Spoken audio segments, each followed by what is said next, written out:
Vecinos del barrio Mbocayatí de la ciudad de Lambaré denuncian que el viceministerio del Transporte les ha dejado sin buses.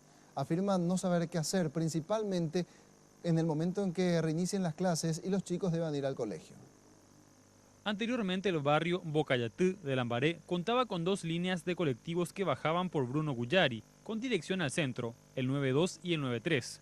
Pero desde enero de este año el viceministerio de Transporte ha decidido suspender su licencia, debido a que sus buses no cuentan con sistemas para personas con discapacidad, dejando a cientos de vecinos en las inmediaciones de la avenida, sin posibilidades de llegar al centro. Somos varios barrios, ¿verdad? Está Valle Guaté, que es el barrio más grande de Lambaré, ¿verdad? Está Palomar, San Rafael, Santo Domingo. Son varios barrios que están afectados por falta de esta línea de transporte. Según los vecinos, el problema incrementará en febrero, cuando los niños vuelvan a clases.